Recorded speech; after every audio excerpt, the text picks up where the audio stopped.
Hi friends, welcome to my channel. Today I want to talk about the concept of decentering, what it means. I feel like we are hearing that all the time. Decentering men, decentering religion, XYZ, and I thought it'd be really helpful to just quickly go into what that actually means and how it can be applied to your own life. I recently on Substack wrote a piece called Decentering Suffering, and it is about how survival has been ingrained in the identity of Black women. So I will get into that more into this video as well. But before we begin, I do want to just go over decentering overall so you know what we're talking about. And I'm really excited because I got a new whiteboard, so I feel like the visuals will really help here.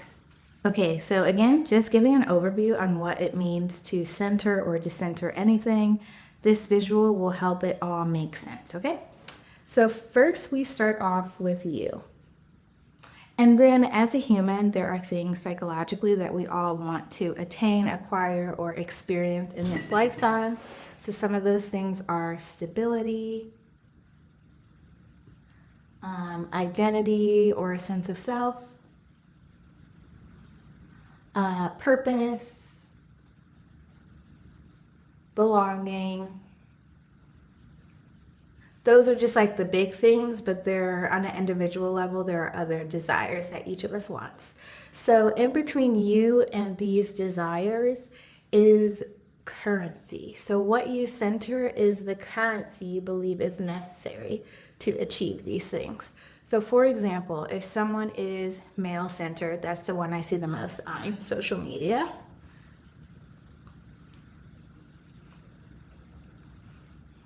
Their belief is that in order for them to get to this, the currency they need is a man. So they need a man to get stability. They need a man to determine their sense of self. They need a man to give them purpose. Like if they want to be a wife or a mother, they see a man as a way to get there. They need a man to get belonging. It doesn't have to be men now. One that I see the most often as a coach in a lot of my clients is people being extremely work-centered. So they dedicate everything to their job because they believe that their job will give them stability, it'll give them identity, it'll give them purpose, it'll give them belonging. And if you've ever worked a job long enough and have gotten to the point where you consider your dream job, you will know that that's usually not how it works. You will get to the dream job and realize you don't want your identity to be work. You don't want your identity to be purpose. And that's the same with people being male-centered. They may see that getting married will open all these doors for them, and then they get to those places and they're like, I don't actually like that all of this is tied to who my partner is. So this can be a lot of things. This could be male-centered, it could be work-centered, it could be money-centered, it could be whiteness-centered. And talking about in the US and racism, a lot of people think proximity to whiteness will give them all of these things. So there's a lot going on here. What I wrote about is being suffering-centered, which I will get into a little bit more. But overall, this is what it means when people say decenter XYZ. What they're saying is cutting out this middle. And I will go into a little bit more later on what it actually means to decenter anything. Moving on to my Substack piece about decentering suffering, I wrote about how the survival of Black women has been ingrained into our identity to the point where we think that suffering is the currency we need to get stability, belonging. So I want to get into that a little bit more about what that looks like and why. This was the thesis I wrote for my master's program that I just finished, and I just turned it into a public-facing piece for my audience, for my community, but I want to get into kind of what I wrote about in my thesis. So if we go all the way back to the beginning of Black women's experience in the US, what was it? Slavery. So under slavery, Black women were experiencing pain, endurance, needing to suppress their emotions, Just all around not a fun time, right? And so along this time of slavery, we got religion. And through religion, the type of religion that we took on in the United States, it gave all of this meaning, the pain, the endurance, the suppression, because it meant that you could go to heaven. What you were experiencing was going to get you to heaven one day. So what that did was it made all of this currency. If we move on, now we're years and years and years outside of slavery. We still have, when we think about what it is to be a good woman, a virtuous woman, there are things like bodily suppression, the idea of purity, overgiving. These same things that in slavery already told us were a pathway to heaven, we still have them. They're just under different names. It's what makes you a good woman. So what that does is it made suffering the currency to not only heaven, but what we consider heaven on earth. So your currency is suffering, it leads to heaven on earth. So what happens when we do that is when we start to believe that suffering is the currency for achieving the things we want in life, like belonging or things like that, we become extremely attached to our own suffering. So if suffering becomes your currency to getting belonging, if it becomes your currency for your identity, if it becomes your currency for your purpose, do you see how it forms almost an obsession with suffering? And you see this everywhere. Once you see it, you won't be able to unsee it. A perfect example of this is if you hear people talk about influencers and they'll be like, that's not a real job. You have no idea what it's like to work 9 hours a day, because you are associating having to work 9 hours a day with a form of suffering. It is giving you identity. So if someone else is having a sense of identity that doesn't require the suffering you're talking about, it's invalid because you're still obsessed with this. You see this again, like this weekend, it was Mother's Day, and there was a lot of moms that were making comments about, like, if you're a dog mom, you're not really a mom, like this isn't your day, which to each his own, I don't really care. But again, you are saying that those dog moms don't belong in this mom crew because it's harder. Again, you're using the hardness, the suffering that you endure in motherhood to establish your own sense of belonging.